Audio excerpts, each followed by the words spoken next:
Section 17, Statement of Bias. Before we start, I want to be upfront about my own current beliefs and perspective I bring to this work. I fully admit I am biased, and despite my best attempts to root them all out, I am confident bias remains in this work. I ask for your forgiveness when you find it, as trying to find bias is like trying to see the back of your head.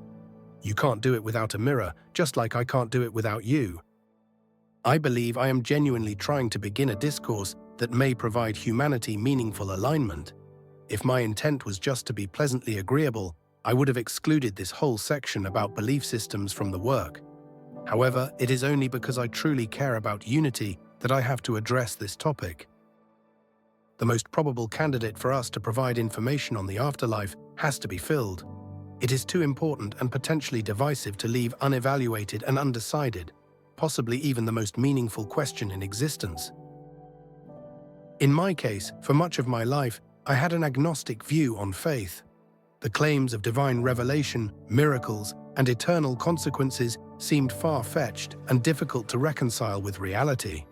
My biggest obstacle was that many religions seem to demand that you take what they say at face value and without question. This tactic did not land well with me.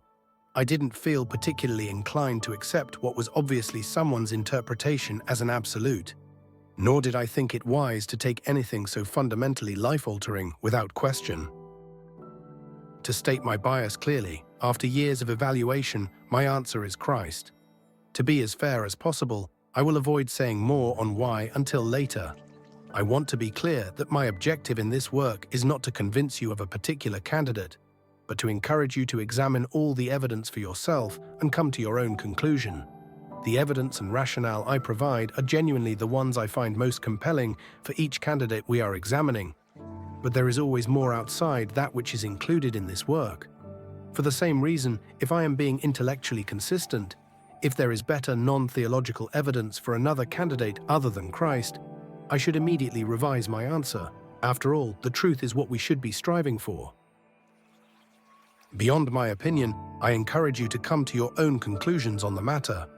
If you agree that Christ is the most probable answer, the entire second part of this work is dedicated to summarizing my understanding of his message and reconciling difficult questions like the existence of evil and the hiddenness of God.